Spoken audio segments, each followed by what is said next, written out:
Bonsoir à tous. Merci d'être au rendez-vous, à ce premier rendez-vous des nouvelles rencontres littéraires du Grand Café de la Poste pour cette année. Autour du livre, mais essentiellement, comme je l'ai souhaité depuis le début, autour du Maroc.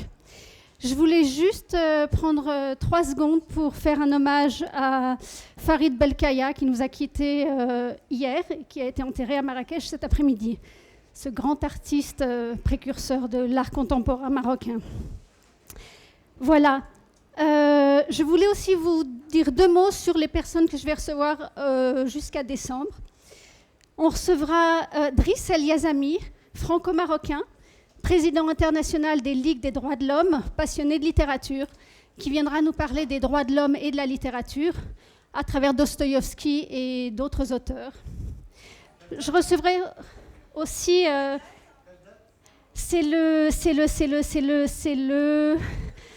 Vous l'avez sur vos tables, le 17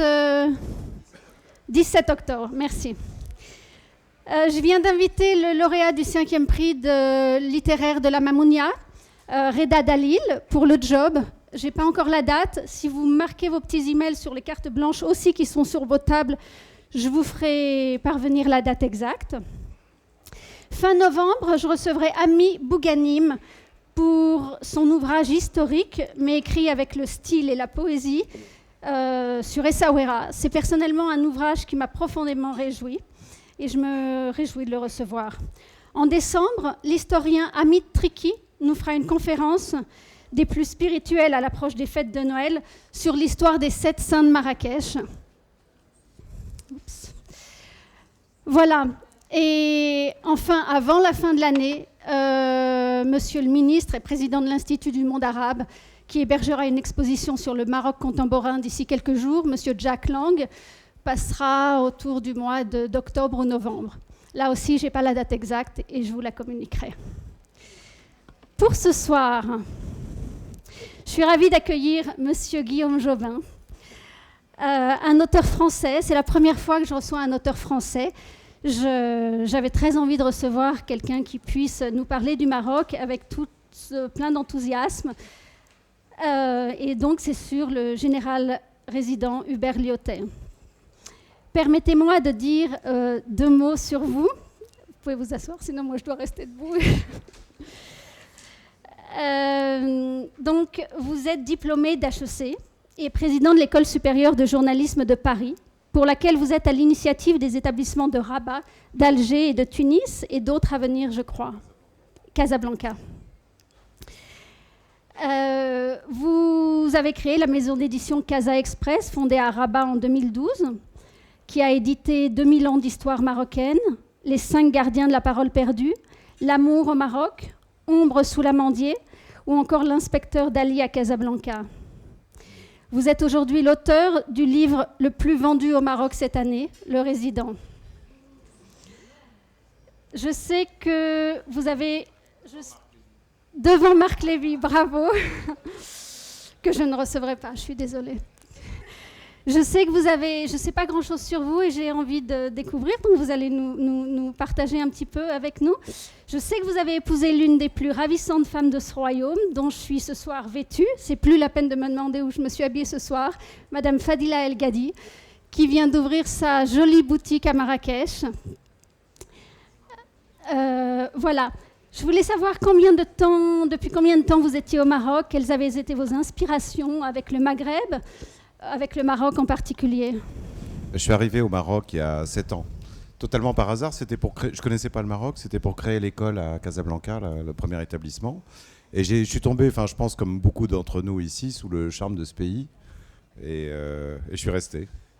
Bon, puis le fait de marier avec Fadela n'a rien arrangé sur mon retour en France. Donc, je fais 1 semaine à Paris et 3 semaines au Maroc.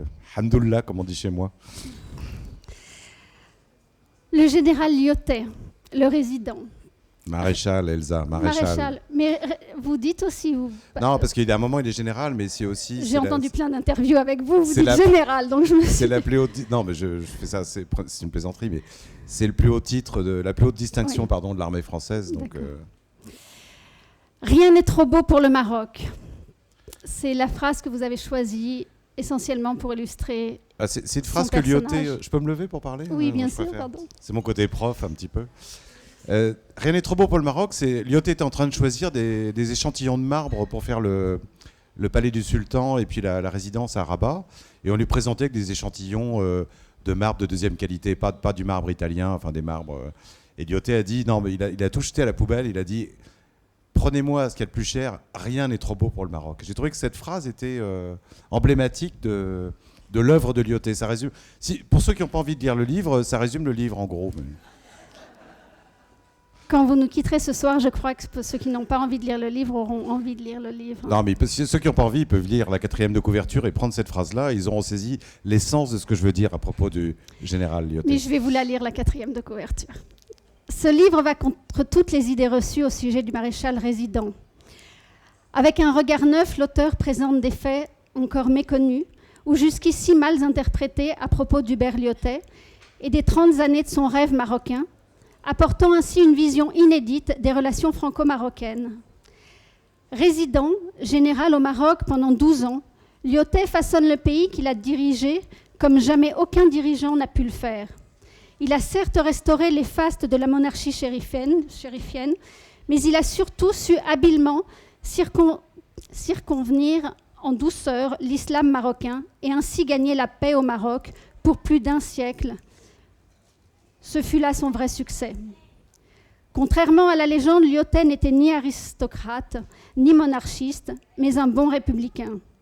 Plus haut fonctionnaire que militaire, anticolonialiste et captivé par l'économie, il a parfaitement rempli sa mission pour la France au Maroc.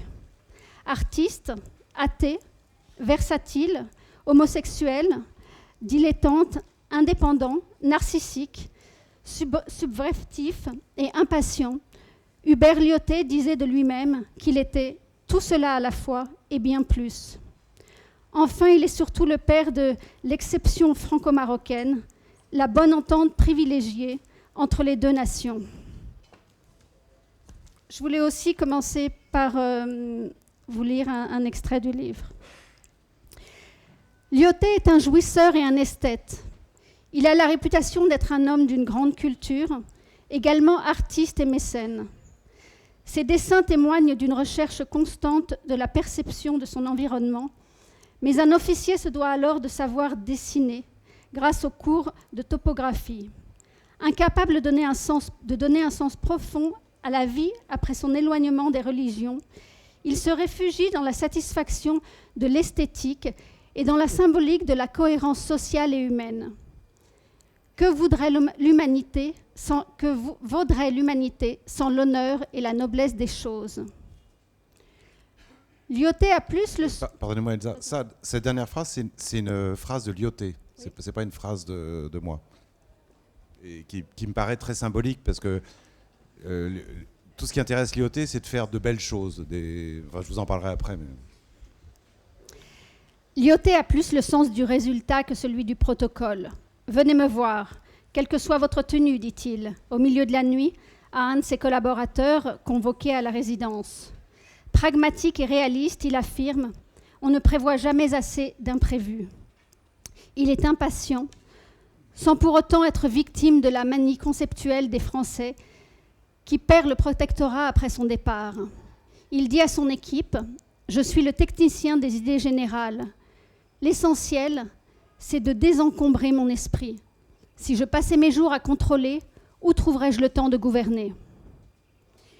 Établir une conclusion simple est difficile. L'homme Lyautey est beaucoup plus complexe et moderne que l'image traditionnellement véhiculée. Vis-à-vis des objectifs de la France au Maroc, en tant que haut fonctionnaire responsable, sa mission est remplie, notamment sur le plan du développement économique du pays. Ces résultats vont également au-delà des attentes en ce qui concerne la contribution du territoire, dont il a la responsabilité à l'effort des 2 guerres mondiales. Pour le propre compte du royaume chérifien, il réalise son principal projet, celui de restaurer le pouvoir de la dynastie des Alaouites à la tête d'un pays désormais uni, grâce à la maîtrise préalable des structures de l'islam local. Si les Marocains lui doivent quelque chose, c'est d'abord d'avoir préservé leur patrimoine traditionnel au sens large, Ensuite, d'avoir très tôt soigné l'image de leur pays autant que la sienne. Et enfin, d'avoir jeté les bases d'une entente entre les deux peuples. Ma première question était de savoir que plus de 300 ouvrages ont été écrits sur Lyautey. Vous en avez lu à peu près une centaine. Ah non, maintenant, même aujourd'hui, 200 plutôt 200. sur les 300. Et il en fallait un autre. il en fallait un autre, parce que tout ce que j'ai lu, c'est toujours la même chose. On est dans le discours un peu de l'extrême droite ou la droite catholique d'avant-guerre, où on veut récupérer Lyautey. On nie son homosexualité. On veut absolument qu'il soit aristocrate et monarchiste, alors qu'il n'est pas du tout. Il a ce côté un peu de la bourgeoisie de l'époque et de dire la République, c'est la gueuse, etc. Mais il n'y a pas une once de sentiment réel de Lyautey contre la République et contre la démocratie, ce qui n'est pas le cas de ses amis. Au sujet de son homosexualité, si vous commencez par ça, je voulais savoir si elle a été cachée longtemps. À l'époque, était-elle connue? J'imagine qu'il ne s'affichait pas, mais est-ce qu'il s'en cachait?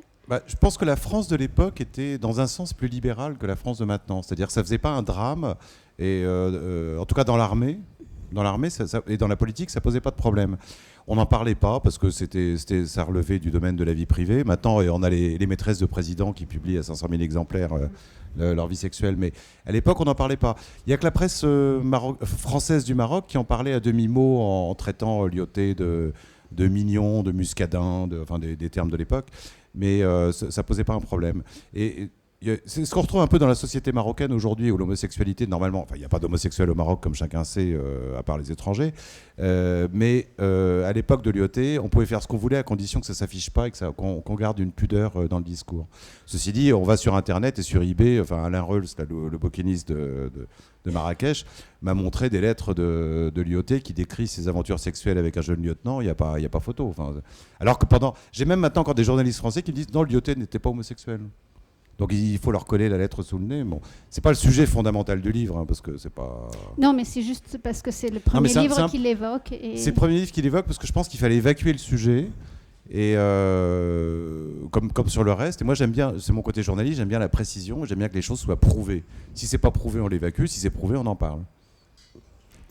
Est-ce que vous voulez nous reciter le Maroc avant Lyautey? Le Maroc avant Lyautey, il a été massacré par plusieurs choses. D'abord par des mauvaises années de pluie.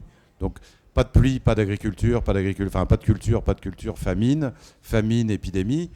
Ensuite, on a l'Espagne qui fait la guerre, au 19e, qui fait la guerre continuellement au Maroc pour essayer de se venger des années de... l'Espagne et le Maroc, c'est un conflit qui a 6 ou 7 siècles. On n'est pas c'est un peu comme la France et l'Allemagne. Donc on a un Maroc qui est ruiné, qui est avec une population qui est malade. Aujourd'hui, on a 35 millions de Marocains. À l'époque, il y en a à peine 3,5 millions ou 4 millions. Et donc, c'est aussi un des derniers pays de la planète qui n'est pas colonisé en 1912. Il reste l'Éthiopie, la Perse et l'Iran, la Thaïlande. Il y a très peu de pays qui ne sont pas colonisés. J'en oublie un ou deux encore. Et le Maroc est vraiment près de l'Europe. Et on a les Allemands, on a les Anglais, les Italiens. Tout le monde veut mettre la main sur le Maroc. Les Français y arrivent. Mais de toute façon, le Maroc était mûr pour être colonisé. Voilà un peu la situation du pays à l'époque. Avec une monarchie qui, à l'époque, je précise bien, avait perdu le contrôle du pays parce qu'ils n'avaient plus le moyen d'assurer les recettes fiscales. Donc pas de recettes fiscales, pas d'armée, pas de police, pas d'ordre. Et un pays qui est dans une espèce d'état d'anarchie hallucinant. Voilà le contexte dans lequel Lyautey arrive à l'époque. Il est dit qu'il est tout d'abord venu pour établir la paix et surtout la prospérité au Maroc, dans un pays qui n'a pas de grandes ressources naturelles. À l'époque, à la limite, aucun pays du tiers-monde n'a des ressources naturelles. C'est à comparer par rapport à aujourd'hui, où l'Algérie, par exemple, qui a du pétrole la population algérienne vit dans un état qui est largement inférieur à celui du Maroc, malgré les milliards de dollars de réserves. Le Maroc arrive à vivre à l'époque, et maintenant d'ailleurs, avec son agriculture, avec le commerce, avec la restauration de l'artisanat et du commerce des bourgeois de Fès et du Sud. Et c'est ça que Lyautey il a rien créé, il a juste rétabli et permis au Maroc de revenir à l'état dans lequel il était. À l'époque de Louis XIV, le Maroc est aussi riche et aussi puissant que la France. Donc dans un contexte un peu différent, parce qu'il est musulman et que c'est pas tout à fait la même chose, mais on a un pays qui est assez puissant. Et de l'époque de Louis XIV au XIXe, c'est un pays qui est en chute libre. Ce qui peut arriver d'ailleurs, Ce qui n'arrive pas qu'au Maroc, c'est arrivé à l'Argentine, c'est pour arriver à la France demain, c'est pas pour vous manger le moral. Ce sont des situations qui font que quand il y a trop de conjonctions de facteurs négatifs sur un pays, on a un pays qui s'effondre. Pourquoi vous, c'était en fait ma première question, pourquoi donc est-ce que vous avez souhaité aborder ce sujet et écrire ce livre ? Moi, je suis un passionné d'histoire, le présent m'intéresse peu, sauf le mien. Et en voulant étudier l'histoire des relations franco-marocaines, puisque je baigne à moitié dedans, je trouvais que Lyautey était le personnage principal. Donc c'est mon premier livre sur ce sujet. J'en prépare un deuxième sur Mohamed V, sur la période 1925-1945, avec Pétain, De Gaulle, etc. Bon, on se donne rendez-vous dans un an pour en parler ici. Mais... Parlez-nous de sa politique d'indigence qui est unique et qui se différencie de toutes les autres, au point même, regrettablement, parfois, de légitimer, du moins d'excuser les plus grands échecs coloniaux. Et on rappelle que c'est un protectorat aussi. Mais... Lyautey, quand il est jeune officier, va en Algérie et il est révolté par ce qu'il voit. J'espère qu'il y a... Pardon pour ceux qui éventuellement sont les pieds noirs d'Algérie, mais Lyautey n'aime pas ce qui se passe en Algérie, n'aime pas l'attitude des Français avec les Algériens. En plus, il a un moment de sa vie où il n'arrive pas à conjuguer le fait d'être catholique et d'être homosexuel. Et curieusement, ce qu'il fait, c'est qu'il se détache totalement de la religion catholique. Il reste pédé comme un phoque, ça ne change pas. Et par contre, il se rapproche de l'islam en se disant que l'islam est une religion beaucoup plus simple. Après, à la fin de sa vie, il revient vers le christianisme. Et alors, Lyautey a une deuxième attitude, c'est qu'il devient profondément pro-arabe. Enfin, c'est peut-être pas le bon terme en français, mais il est passionné par le côté arabe de la civilisation et il va s'opposer toute sa vie, en fait, au découpage que vont faire ses successeurs sur la distinction entre berbères et arabes qui n'a pas de sens en Afrique du Nord, enfin de mon point de vue et du point de vue de Lyautey. Il veut rétablir la priorité de l'islam et c'est par l'islam que les Français vont conquérir le Maroc. C'est-à-dire qu'avant d'arriver ici avec les soldats, ce qu'ils ont fait, c'est qu'ils ont, soit par soit par l'argent, soit par la diplomatie, soit par la culture, soit par Dieu, enfin par Allah, c'est quoi si je peux dire. Et ils ont utilisé toutes les méthodes possibles pour circonvenir toutes les personnalités de l'islam, donc les responsables de zaouïa, de confréries, les fqis, il n'y a pas d'imam, mais l'équivalent des imams, les oulémas, Fès, etc. Et à tel point, c'est pas que Lyautey d'ailleurs, c'est une fraction minoritaire de l'encadrement colonial français qui réalise aussi la même chose. Donc aujourd'hui, quand vous voyez par exemple les problèmes que nous avons au sens large, c'est-à-dire les Marocains, les Français et tout le monde au Mali, au Niger, les Français ont rétabli l'islam dans ces pays-là, à partir du Sénégal. Quand ils sont arrivés au 19e en Afrique occidentale, l'islam qu'avaient apporté les Marocains à l'époque de Ahmed ad-Dabi, etc., enfin, des sultans de 3 siècles avant, avait relativement disparu. Et les cadres coloniaux se sont dit, la seule façon qu'on a de maintenir l'ordre et d'assurer une sorte de stabilité en Afrique occidentale, c'est de faire revenir l'islam et de réislamiser le Mali, le Niger, le Sénégal, le Burkina, etc., le Tchad. Donc j'ai tenu ce genre de propos sur une chaîne nationale de télévision française, j'ai été censuré, on m'a coupé au montage en disant « Vous ne pouvez pas expliquer que c'est les Français qui ont islamisé l'Afrique occidentale ». Mais c'est la vérité.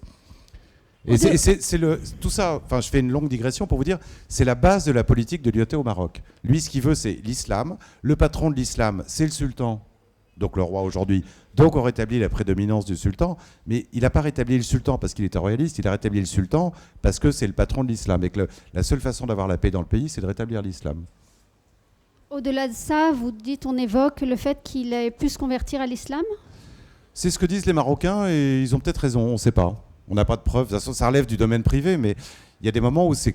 Quand Lyautey passe 2 heures dans la grande mosquée d'Alger à l'heure de la prière du soir... Enfin, moi, je passe pas 2 heures à Notre-Dame, mais il y a forcément quelque chose. C'est pas innocent. Ça peut être politique. Non, c'est pas politique. À l'époque, il est que lieutenant, donc il cherche pas à faire de la politique. Il est, je pense qu'il a. Enfin, ce que dit Lyautey, il le dit dans des lettres. Il trouve que la religion catholique, et je ne veux heurter les convictions de personne, hein, la religion catholique est trop compliquée par les dogmes de l'Immaculée Conception, de l'Assomption, etc. Et il trouve que l'islam, c'est basique dans le bon sens du terme, c'est-à-dire que les choses sont concrètes. Et puis il y a un côté, comment dire, ouvert à tous, une sorte de communisme avant l'heure, entre guillemets, c'est pas péjoratif quand je dis ça, et qui séduit Lyautey. Lyautey, c'est un humaniste, c'est quelqu'un qui est... Et il aime faire la guerre parce que pour lui c'est une sorte de sport, mais comme pour tous les militaires de l'époque, mais c'est quelqu'un qui est profondément humain. Il n'y a pas de... Lyautey, il n'a jamais fait tuer personne, à part en cas de guerre, mais il n'y a pas d'exécution, il n'y a pas de mise en prison, il n'y a pas d'arrestation. La pire sanction que fait Lyautey, c'est remettre quelqu'un sur le bateau, soit un Marocain. Mais même, les Marocains qui ne lui plaisent pas, ils les envoient en France, mais il n'y a pas de... Au niveau de... Il n'a pas Ce qui n'est pas une punition à l'époque, mais... Au niveau de il n'a pas fait, j'ai plus les chiffres, mais le bilan est assez lourd quand même. Alors, en termes de morts, oui. Le bilan était assez lourd avant que Lyautey arrive. De toute façon, à l'époque, le Maroc les 2 tiers du Maroc sont en dissidence. Et de toute façon, la conquête du Maroc par la France, pardonnez-moi pour les Marocains pour l'horreur de ce que je vais dire, c'est une affaire maroco-marocaine. C'est-à-dire que plus de la moitié des troupes de Lyautey sont des Marocains. Donc c'est des Marocains qui conquièrent, ça se dit ça, qui font la conquête, du Maroc au nom du sultan. Il y a le drapeau français, il y a le drapeau marocain que Lyautey a inventé. D'ailleurs, le drapeau actuel, c'est une invention, c'est une création de Lyautey sur le plan esthétique. Et donc la conquête du Maroc, elle est faite par des Marocains au nom du sultan, dans l'intérêt de la France. Et j'ai été surprise aussi, au nom peut-être, mais en l'occurrence au début, beaucoup grâce aux Algériens. L'avantage des Algériens, les pauvres, comme on dit à l'époque, c'est qu'ils ont l'avantage de parler français. Les officiers français parlent darija, version algérienne, ou un des dialectes, une des langues, berbères.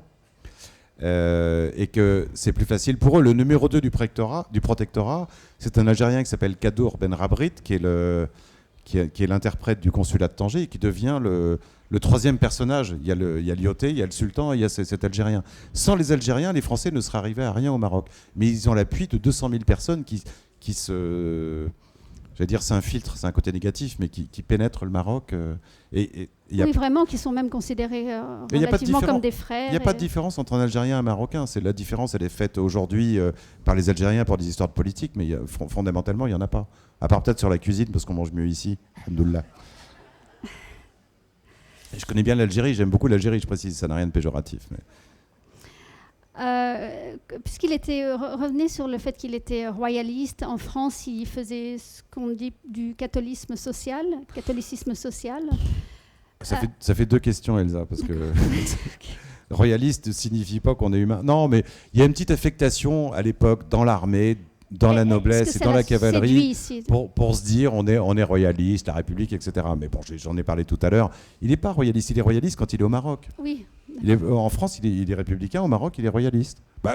Je pense que si on faisait un sondage chez les Français du Maroc, aujourd'hui, on a 99,9% de Français royalistes du Maroc. Pour le Maroc, pas pour la France. Chacun son... Vérité en deçà de Gibraltar, vérité au-delà. Sur le plan humaniste, c'est vrai que c'est un des rares officiers à l'époque qui trouve que les casernes sont des dépotoirs, où les officiers, les sous-officiers, les soldats sont traités comme du bétail. Bon, ça n'a pas beaucoup changé, mais Lyautey essaye de faire changer les choses. Il publie un manifeste sous un pseudonyme dans la revue des Deux Mondes. Et d'ailleurs, c'est à cause de ça qu'il part en Indochine et commencer une carrière coloniale, parce qu'en France, entre le fait qu'il soit découvert, plus ou moins homosexuel, pas trop catholique, et qui veut avoir un rôle social au sein de l'armée, les militaires qui sont au-dessus, qui sont quand même pas tous des enfants de cœur, trouvent qu'il en fait un peu trop, donc il l'envoie en Indochine. En Indochine, après il va à Madagascar, et après Madagascar, il arrive au Maroc. C'est une longue histoire, mais il a fait le tour du monde en attendant. Je voulais vous lire une lettre qu'il a écrite au sultan. Le Maroc est sa dernière chance de concrétiser sa propre vision de l'Empire français et de mettre en œuvre ses idées en toute liberté. Ses nécessités de résident rejoignent les désirs de l'homme. C'est une terre qui lui permet de vivre comme il l'entend. Une patrie de substitution. Le protectorat représente bien plus qu'une mission pour lui. Il est une seconde patrie pour lui qui en apprécie la culture, les traditions ancestrales, l'artisanat et bien entendu le système chérifien. Sa dernière lettre au souverain Mohamed V exprime en termes sobres l'attachement fort qu'il éprouve pour le Maroc et son souverain légitime. C'est avec une profonde émotion que j'évoque les souvenirs qui me lient depuis 13 ans à votre Majesté, auprès de laquelle, depuis le début du protectorat, j'ai toujours trouvé des conseils éclairés, une clairvoyance si judicieuse, un appui si constant pour réaliser l'œuvre de pacification matérielle et morale, de restauration, d'autorité et de développement économique que la France s'est imposée de réaliser dans ce noble et grand pays, dans le respect absolu de sa religion, de ses hiérarchies sociales et de la souveraineté de sa majesté chérifienne. Le discours est cité par la journaliste Wafa Abayad. C'est une question ? Non. Non, mais ce qui est hallucinant, c'est quand on voit l'histoire coloniale française, et je connais la plupart des pays que nos ancêtres ont colonisés, c'est un des rares où on a maintenu la dignité de la personne. En tout cas, au moins à l'époque Lyautey. Après, il y a eu un retour au régime général colonial. Il y a le Sénégal pour d'autres raisons, enfin l'ouest du Sénégal et le Maroc. Donc ce qui fait qu'aujourd'hui, par exemple, quand on voit l'Algérie qui s'auto-martyrise, enfin, qui martyrise aussi les Français en leur coupant la tête de temps en temps en ce moment, les Algériens, les Français en Algérie ont fait perdre toute dignité aux Algériens. Et donc l'état de sauvagerie qu'on peut avoir en Algérie aujourd'hui ou dans d'autres anciennes colonies, elle est liée à cet aspect de refus de la dignité de l'indigène, entre guillemets. Au Maroc, Lyautey, je parle bien que Lyautey et quelques-uns de ses successeurs, mais pas tous. Lyautey, il fait tout pour... lui, il estime qu'un Marocain égale à un Français. Nous, ça nous paraît évident parce qu'on est ici aujourd'hui, on est à une époque un peu différente, mais à l'époque, c'est révolutionnaire comme mode de pensée. Et c'est quelque chose qui n'explique pas bien à ces patrons de Paris. Heureusement, à Paris, Lyautey ne dépend pas du ministère de l'Intérieur ou du gouvernement, il dépend des Affaires étrangères, qui est un ministère plus souple et habitué à des conditions un peu différentes. Donc c'est comme ça que Lyautey arrive à maintenir sa politique qui est un peu différente. Et le rêve de Lyautey, ça aurait été que le Maroc soit au sein de l'empire colonial français, qui couvrait un tiers de la planète, soit un peu ce que l'Australie et le Canada sont dans l'empire anglais, c'est-à-dire quelque chose, une sorte de Commonwealth, quelque chose de et indépendant et dépendant et qui est là quand on en a besoin et qui peut permettre contribuer à la richesse nationale sans pour autant être une colonie où on a des petits blancs qui viennent et qui font suer le bournou, entre guillemets, comme on disait en Algérie avant ma naissance. Son expérience en Algérie précédente l'a beaucoup servi quand même pour aborder le Maroc. D'abord, en Algérie, il s'est pas mal amusé. Il faut reconnaître, c'est un militaire, il aime bien faire la guerre. Donc il y a un côté cow-boy et indien, c'est un peu comme... je dis ça pour les garçons ici, enfin les garçons pour les hommes. Quand on est petit, qu'on joue au commissaire, aux Indiens, au cow-boy, bien Lyautey fait pareil. Donc il va faire la guerre contre les tribus, les Beni Nassen à l'ouest de l'Algérie, etc. Mais après, il se rend compte que c'est marrant de tirer des coups de fusil, mais qu'il y a quand même, ou pas que des coups de fusil d'ailleurs, qu'il y a des choses aussi amusantes et plus profondes que la guerre et que la construction d'une société, la construction des routes, le rétablissement d'une certaine humanité et surtout du business. Que Lyautey, c'est pas un businessman, c'est un type qui est absolument pas corrompu, qui tire pas un dirham de l'époque de ses fonctions, mais il pense que dans un pays riche, tout fonctionne mieux. C'est un peu ce qu'il nous faudrait aujourd'hui en France, d'ailleurs, au passage. Mais...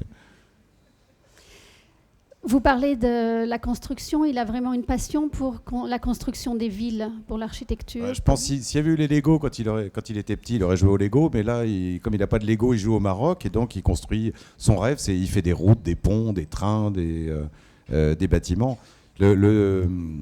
Les arcades du centre-ville ici, là, de l'avenue Mohamed V, c'est Lyautey. Les arcades du centre-ville de Rabat, c'est Lyautey. Il y a des choses qu'il a. Le style de construction qu'on trouve surtout à Rabat, mais un peu à Casa, c'est le style Lyautey qu'on retrouve jusqu'à Saïgon ou à Hanoï. C'est hallucinant. C'est un style dans les années 30 qui a été exporté et que même les Vietnamiens appellent dans... Je ne sais plus quelle est la formulation exacte, mais c'est style Lyauteo-marocain, Lyauteo-marocain, quelque chose comme ça. C'est assez compliqué, mais c'est amusant de voir ça à l'extérieur avec les carrelages verts, etc. Donc, au-delà des villes et de l'architecture, revenez sur tout ce qu'il a pu apporter ici, la propriété, la santé, les transports. Oui, il a fait son travail, mais c'est vrai que d'abord la santé. S'il n'y a pas de santé, il n'y a pas de population, il n'y a pas de main d'œuvre. Il ne faut pas oublier quand même. C'est pas Mère Teresa, Lyautey. Il est là. On lui dit ce qu'il nous faut, c'est de l'argent pour la France, donc il intéresse que le Maroc soit rentable, et il l'est jusqu'au départ de Lyautey. Après, c'est une pompe à fric. Donc la France gagne de l'argent avec le Maroc jusqu'à à la fin des années 30, et ensuite le Maroc, c'est un coût, comme toutes les colonies sauf Madagascar, pour la France. Et Lyautey, c'est aussi que 12 ans et demi sur 30-35 ans de colonisation. C'est là son génie au sens châteaubriantesque du terme, c'est qu'il arrive en 12 ans et demi à imprimer une image de la France et comment dire en anglais, un self-respect des Marocains pour eux-mêmes, que les 30 ans d'après, que les dirigeants des 30 ans d'après n'arriveront pas à annuler. Et après, Surtout, plus on va vers l'indépendance au Maroc, plus les résidents français se comportent comme des salopards. Et quand je dis des salopards, je suis en deçà, enfin, ce sera mon 3e tome, ça, mais la période 1944-1956, c'est quand je lis ce qui s'est passé, moi j'ai honte d'être français. Bon, heureusement, ça me dure pas très longtemps, mais on est dans une situation qui est proche de celle de l'Algérie, et l'Algérie, on sait ce que ça a coûté à la France et à l'Algérie. Donc, Bon, si lui, en tout cas, c'est pas Mère Teresa, on ressent vraiment dans tout l'ouvrage qu'il a une affection complètement incroyable pour le Maroc. Et que... Mais c'est pas étonnant, ça. Si je refais un 2e sondage, et en tout cas, je prêche des convaincus, parce que sinon on serait pas ici. Non, mais plein d'autres ne l'ont pas eu. Plein d'autres l'ont pas eu, parce que les Français qui venaient ici, ils étaient dans la mentalité des expatriés des grandes sociétés. Donc quand on lit dans les années 30, on a l'impression de voir les cadres de... Je vais pas balancer des noms de sociétés. Plein d'autres militaires ou dirigeants. Les militaires, ça dépend. Les militaires, en gros, ils ont été fascinés par les Berbères. À cause de l'Algérie, parce qu'ils viennent de l'Algérie, donc il y a les Kabyles. Et puis, ils sont souvent... Tout ce qui est un peu zone compliquée, on met des militaires à l'époque pour gérer. Et tout ce qui est facile, comme Guéliz ou Casablanca, on met des civils. Donc les militaires, ils sont en zone berbère, ils sont dans le Souss, ils sont dans l'Atlas. Donc ils sont passionnés par les Berbères. Mais du coup, comme ils sont passionnés par les Berbères, ils veulent les isoler des Arabes, enfin des soi-disant Arabes. Et Lyautey, lui, il se bat contre ça en disant... le monde arabe, il va de Casablanca jusqu'à Oman. Et la France, elle a une mesure à prendre dans ce domaine-là. Donc Lyautey essaye plusieurs fois d'expliquer au gouvernement français que ce qu'il devrait faire, c'est le gouvernement français devrait prendre, en 1919, prendre le sultan du Maroc et le faire devenir le calife de l'ensemble du monde musulman. Puisqu'à l'époque, le calife de 1919, c'était le sultan de Constantinople qui est passé à la trappe. Et donc Lyautey explique au gouvernement, ça sera bien pour faire suer les Anglais, pardon, j'allais dire un gros mot. Et 2, on a une puissance politique à prendre dans le monde en se basant sur l'islam et sur l'arabité de... Simplement, bon, à l'époque, entre l'armée qui est pro-berbère, la République française qui en a rien à faire des Arabes et du monde musulman, ni des Anglais d'ailleurs au passage. Faut oublier qu'il faut se replacer dans le contexte des années 20. Ce qui intéresse la France à l'époque, le sujet de préoccupation, pardon, c'est l'Allemagne. Donc c'est pas les colonies, c'est pas le monde arabe, c'est pas le... Et donc tout est tourné autour de l'Allemagne. Et ce qui est triste à ce moment-là, c'est qu'on a la révolte du Rif avec Abdelkrim. Et c'est ça qui va expulser Lyautey hors dehors du Maroc, parce que le gouvernement ne le laisse pas maîtriser la révolte comme il lui propose de la maîtriser. Vous avez beaucoup de passages et beaucoup d'exemples où vous dites aussi que ce sont essentiellement les colons et les Français et ses collaborateurs, etc., qui lui mettent, qui le poussent dehors. C'est-à-dire, quand je fais les statistiques de l'époque, elles ne sont pas forcément objectives, mais j'essaie de les faire par rapport à ce que lisent les Français du Maroc comme type de presse. En gros, on a entre un quart et un tiers de Français du Maroc qui sont pro-marocains. Et on a 2 tiers qui sont franchement le pied noir au sens péjoratif du terme, ou le fonctionnaire au sens péjoratif du terme. Donc ce que Lyautey essaye de faire, c'est de renforcer ce tiers de Français pro-marocains qui sont plutôt des militaires, plutôt des entrepreneurs, ou plutôt des fonctionnaires, et d'éviter justement le petit colon qui vient en pensant s'enrichir au Maroc. Et ces colons, par contre, eux, importent, disent...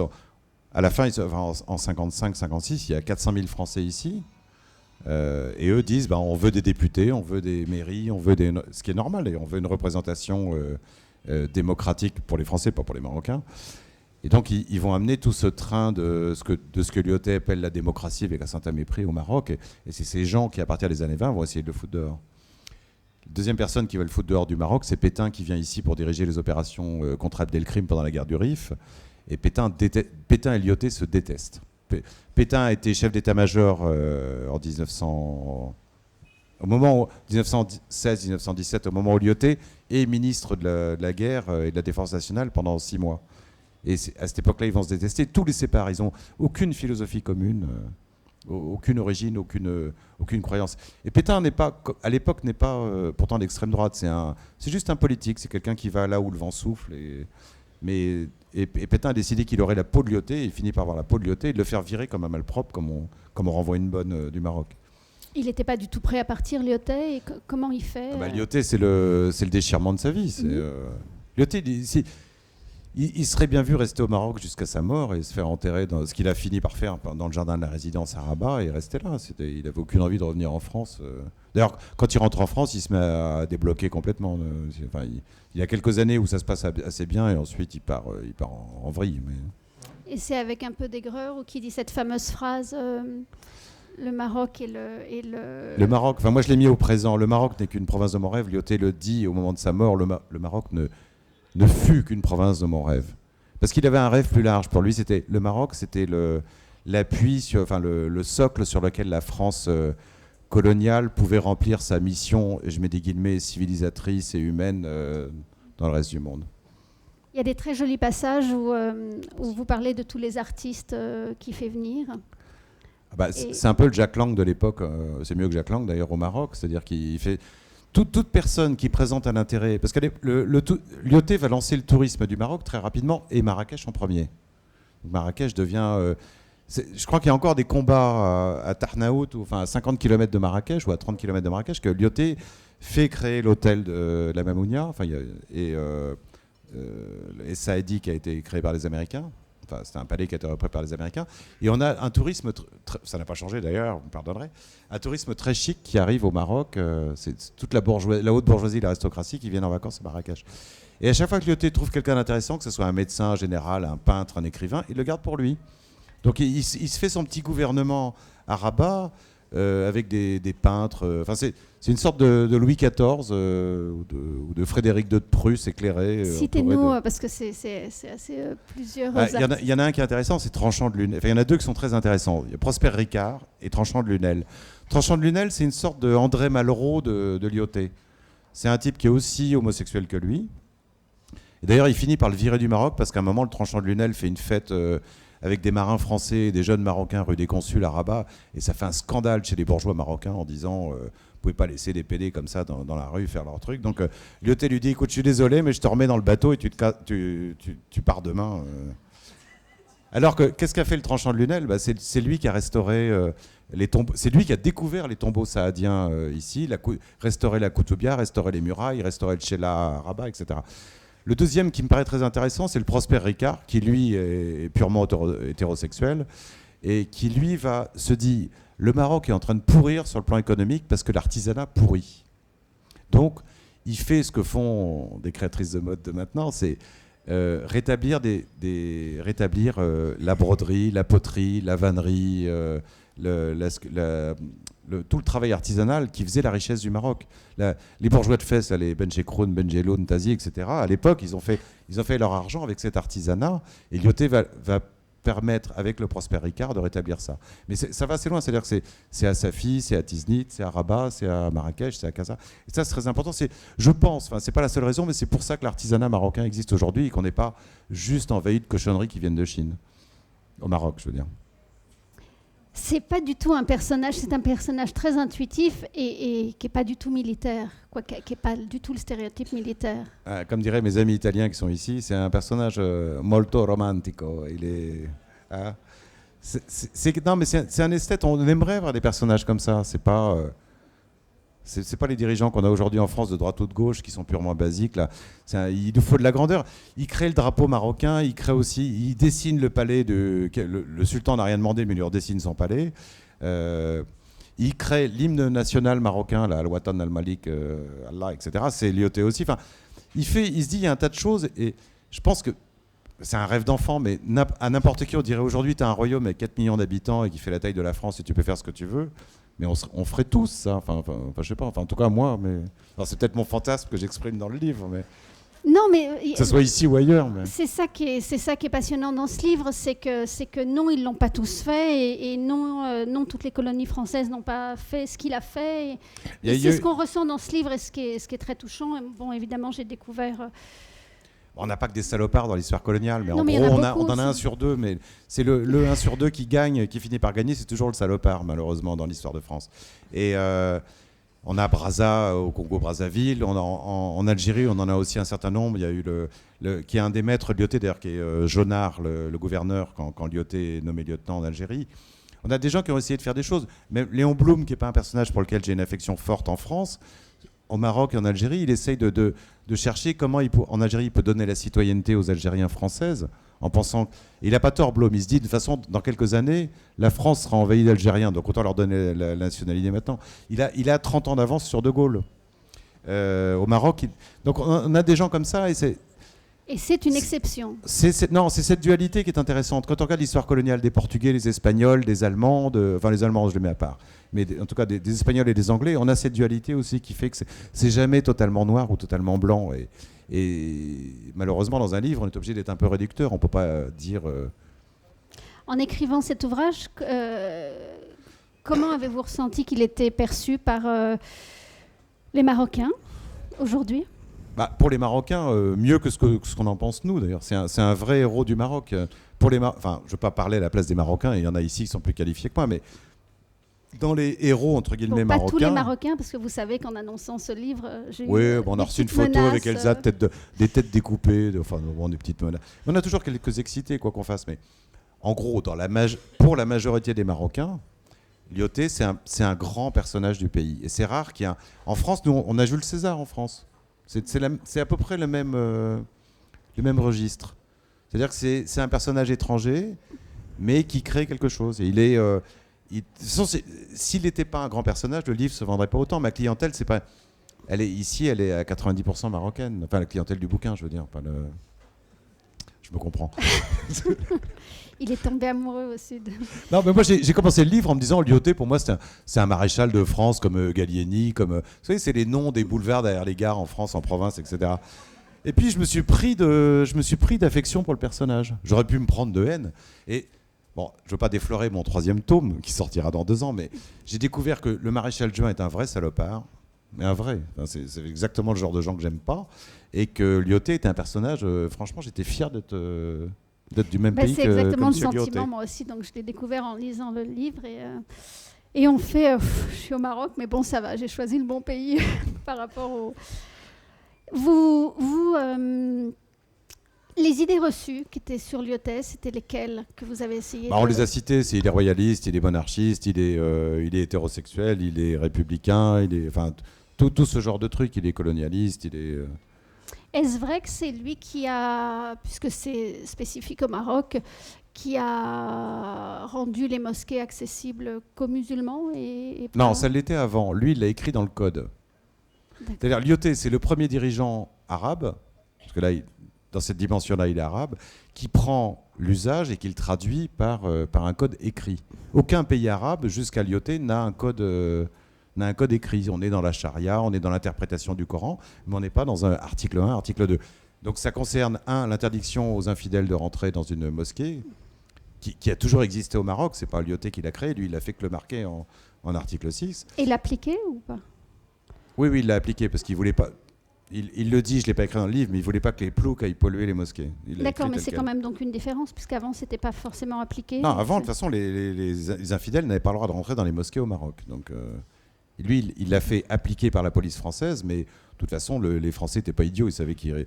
Et l'interdiction de l'alcool, des choses comme ça, c'est Lyautey qui les a... Mais ça a toujours existé au Maroc. Lyautey les a marqués dans noir sur blanc, dans un code à la disposition des Marocains, en arabe et en français. Et fait sur des bases coraniques. Oui, quand on dit à l'extrême droite aujourd'hui qui dit oui, la charia, ceci, la charia, cela, c'est le discours à la mode. La charia dans le code la charia, civil. c'est l'interprétation du Coran en termes de code civil. Ça ne veut pas dire qu'on coupe les têtes, ça veut dire qu'on prend le Coran comme, de toute façon, comme le code civil français n'est que l'interprétation de la Bible et de l'Évangile dans les grandes lignes. Donc on retrouve ces inspirations religieuses dans tous les systèmes juridiques du monde, où qu'ils soient. Bonsoir. Je vous ai écouté avec religion. Donc, mais pour rebondir justement, donc, vous avez brossé un tableau assez idyllique du maréchal. Mais il y a 2 grands historiens qui ont consacré beaucoup de travaux au Maroc, Charles-André Julien et Daniel Rivet, qui ont déconstruit un peu la légende de Lyautey. Ceci dit, en ce qui me concerne moi personnellement, je vois en Lyautey le résident de la France coloniale. Il était en Indochine, il était en Algérie, et il a fini au Maroc. Donc sa mission, même s'il est poète à titre personnel, sa mission était donc de représenter la France coloniale et de pacifier les indigènes. Et cette mission, quelle que soit la valeur de la personne, reste la première à étudier. C'est-à-dire, elle est venue pour que le Maroc reste dans le giron français et qu'il soit donc, qu'il fasse partie du bilan colonial de la France. Effectivement, il a fait des choses que les Marocains le remercient aujourd'hui pour ce qu'il a fait, mais il ne faut pas oublier ça. Donc rien ne l'empêchait de refuser d'être affecté dans des colonies. Il pouvait faire sa carrière en France. Le fait de servir la France coloniale dans ces 3 pays, ça veut dire qu'il partageait le colonialisme français dans ses côtés les plus abjects. Faut prendre la machine à remonter le temps et se remettre en 1912. À l'époque, les Occidentaux, et je mets le Japon dans les Occidentaux, y compris les Américains, ont décidé de coloniser la planète, comme les Arabes l'ont fait 7 siècles avant. Il ne faut pas oublier que la colonisation française, c'est que la énième colonisation du Maroc. Il y a eu les Romains en partie, il y a eu les Portugais sur la côte, il y a eu les Arabes pendant 7 siècles. Il faut le rappeler aussi. La colonisation française, c'est la dernière. Et maintenant, dans 20 ans, on aura les Chinois aussi. Donc, je pense qu'on devrait se prendre rendez-vous dans 20 ans. C'est pas les mêmes colonisations. Non, c'est pas la même. Il y a les Américains entre deux. Je défends pas la colonisation. Moi, j'en ai rien à foutre. J'étais pas né. Ce que je dis, c'est que à l'époque, la mentalité, c'est toute la planète va passer à la casserole. Donc autant que se peut, Lyautey le fait proprement. Il y a des pays où ça s'est fait moins proprement. Les Allemands dans le sud-ouest africain, enfin ce qu'est la Namibie aujourd'hui, ils ont décidé de tuer les 75% de la population. Ça leur a épargné des soucis, etc. Et c'était pas les nazis, c'était les Allemands qui étaient plutôt civilisés à l'époque, enfin entre guillemets. Même vous allez au Togo aujourd'hui, dans la campagne togolaise, quand un Togolais qui était une colonie allemande, quand il voit un avion passer, il se cache. C'est resté de l'époque de la colonisation allemande. Donc je pense qu'on est loin des problèmes de Lyautey. C'est pas la colonisation française en Algérie où on enfume les gens avec des méthodes qui sont pas très loin de celles des nazis. Enfin, on les asphyxie dans les grottes, etc. Je dis pas que c'est bien ou que c'est mal. Je dis, tant qu'à faire, il l'a fait de façon esthétique, propre et humaine, ce qui est relativement différent. Mais vous êtes d'accord avec moi, quand il a accepté d'être affecté au Maroc, en Algérie, en Indochine, il a accepté donc de servir un régime colonial. Mais non, c'est très important. À l'époque, c'est pas un péché d'être colonialiste. C'est la les mentalité autres, de l'époque en Angleterre, en France, en Allemagne, en Belgique. Alors, au Danemark, au Japon, il n'y a pas un pays industrialisé de l'époque qui n'est pas colonialiste. Et de toute façon, c'est une constante de l'humanité. Les Romains l'ont fait, les Grecs l'ont fait, les Perses l'ont fait. Et je pense que ça durera encore. Les Arabes aussi l'ont fait. C'est au nom de la religion, au nom de la politique, au nom de l'économie. C'est une constante de l'humanité. Donc. Je voudrais faire 2 ou 3 petites remarques. La première, je ne suis pas d'accord avec vous quand vous dites qu'à partir de 1944, on a eu que des colonisateurs qui étaient un petit peu voyous, disons d'extrême droite, qui ont un petit peu pompé l'économie marocaine. Non, il y a eu un résident général que les Marocains ont énormément respecté. Éric Labonne. Éric Labonne. On est d'accord. Éric Labonne, c'est un monsieur qui a marqué, je me souviens encore, mon grand-père me parlait d'Éric Labonne comme si c'était un sauveur. Et il me disait que Éric Labonne a fait des choses, a tenté de faire des choses que la France ne voulait pas, c'est-à-dire négocier avec l'opposition marocaine. Déjà à l'époque, il y avait le parti de l'Istiklal. Il voulait faire avancer le Maroc vers quelque chose qu'il lui-même peut-être ne savait pas, mais qui était un véritable progrès au niveau politique. Alors, le problème d'Éric Labonne, qui est arrivé en 1947, c'est qu'il a des idées même aussi géniales et aussi délirantes que Lyautey. Et lui, il veut faire Labonne, il veut faire de Casablanca le New York de l'Afrique. Et simplement, il se heurte à Boniface, qui est le numéro 2 de la résidence, qui lui est un vrai salopard. C'est ce que je décris dans les salopards. Et c'est l'époque où les résidents français. Donc, Éric Labonne tient, j'ai plus le chiffre en tête, mais il tient à peine 1 an, enfin 1 an et demi au Maroc, et il peut rien faire. Il a l'administration française qui est contre lui. Et les Marocains à l'époque ne lui rendent pas justice de ce qu'il veut faire pour le Maroc, parce qu'ils sont dans un combat qui est l'Istiklal et les nationalistes contre les services de la résidence et l'armée. Et donc Labonne, en fait, il est complètement dépassé. Il n'a pas le pouvoir de Lyautey. Lyautey, à l'époque, il a le pouvoir civil, militaire, religieux, juridique. Enfin, il fait ce qu'il veut. Labonne, il a juste un pouvoir administratif, donc il ne peut pas faire grand-chose. On dit que Lyautey a quitté le Maroc après les 12 années qu'il a passées ici.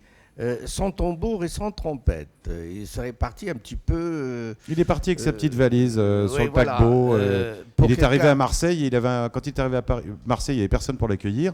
Et à Paris, il avait une lettre de contrôle fiscal à son domicile. Voilà. Oui, moi C'est la France de maintenant, ça, ça n'a pas changé. J'apprécie beaucoup certains côtés très positifs, notamment la création de l'école orientale. Il a un petit peu ressuscité par Masson, par Jacques Berck, enfin tous les historiens qui se sont un petit peu ligués pour, comment dirais-je, faire ressurgir l'histoire du Maroc depuis l'Antiquité jusqu'à maintenant. Ça, c'est un côté très positif. Je mettrai un Il a bémol un côté ethnologue, il a Ouais. un petit côté anthropologue, et il a voulu un petit peu faire renaître l'histoire du Maroc qui était mal écrite.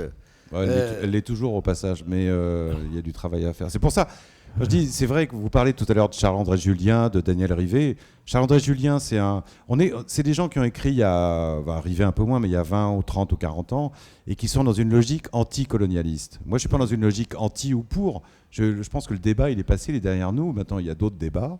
Et moi, ce que j'ai voulu faire, c'est un livre neutre. Donc, je suis pas là pour attaquer Lyautey, pour attaquer la monarchie, pour attaquer les républicains, etc.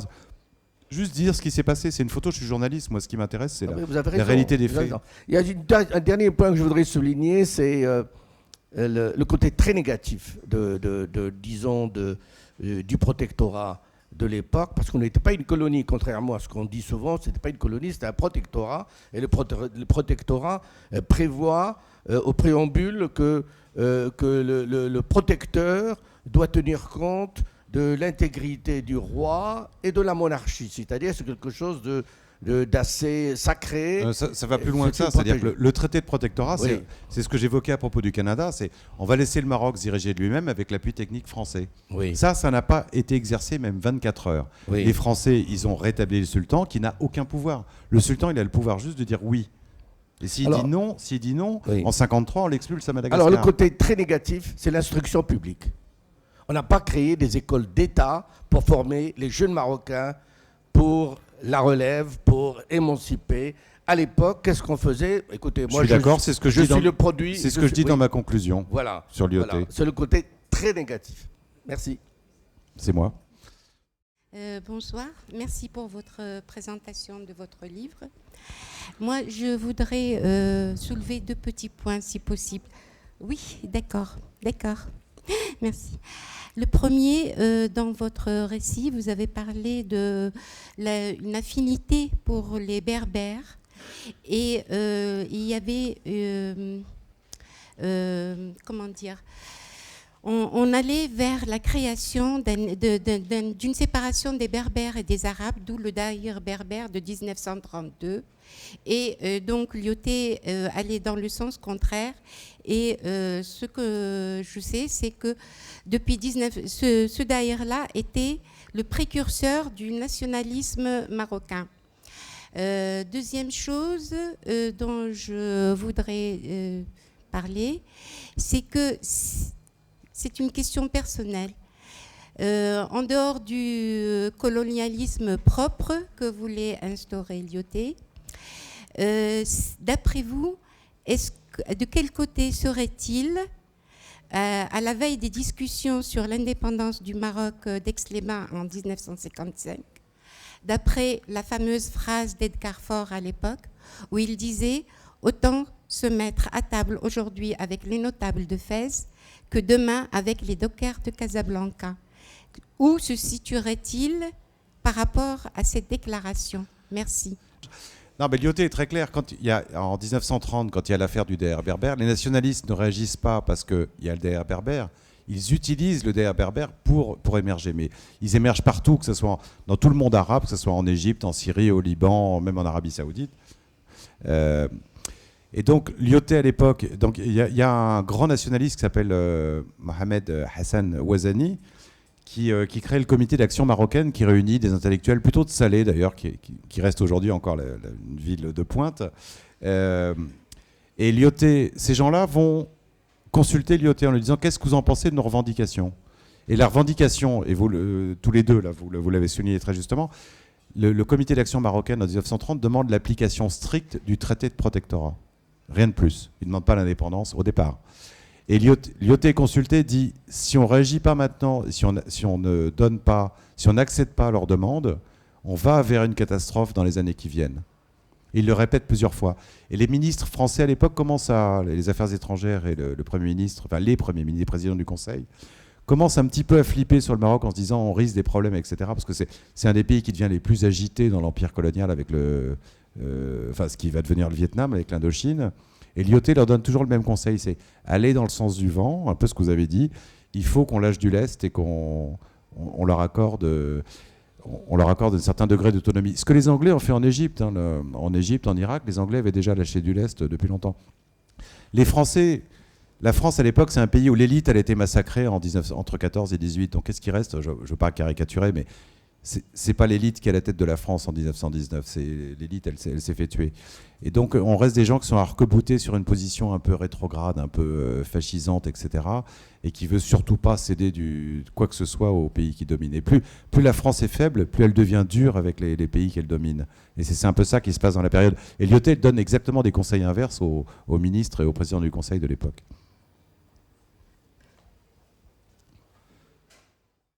Alors moi, je voulais savoir ce qu'aujourd'hui vous espériez pour le Maroc. La paix, la prospérité et des importations de champagne continuent. D'accord. Inch'Allah.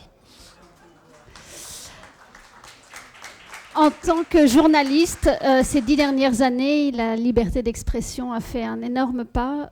Où en est-elle aujourd'hui ? Elle est pénalisée par la mauvaise qualité des journalistes. Aujourd'hui, c'est pas de leur faute. La presse marocaine, à partir des années 30 jusqu'aux années 50, c'est une presse d'opinion, de combat nationaliste. Donc ils sont dans le débat d'idées. Ils sont pas dans la réalité, de rapporter les faits exactement. Vous avez vu un article pour dire qu'il y avait des poubelles partout à Marrakech, que c'était dégueulasse, que c'était pas entretenu, etc. Non, ça les intéresse pas. Ce qui les intéresse, c'est de partir dans des grands combats. On n'y peut rien, c'est le produit de 50 ans d'histoire de la presse marocaine, mais ça change petit à petit chez les jeunes, notamment dans les sites internet d'information. On sent qu'il y a une... Et on le sent en littérature aussi. Vous avez invité Reda Dalil qui va parler du job. Le Maroc, c'est une île. C'est une île qui est entourée par la Méditerranée, l'Atlantique, et l'Algérie qui a fermé la frontière et le Sahara. C'est une île, donc les gens ont une mentalité insulaire, un peu comme les Anglais. Il faut que les Marocains se rendent compte qu'ils sont dans le concert mondial de l'économie, de la pensée, de la littérature, de l'information, et c'est tout le mal, entre guillemets, que je peux leur souhaiter. Merci beaucoup. Je vous en prie, c'est moi qui... Merci d'être venus aussi nombreux.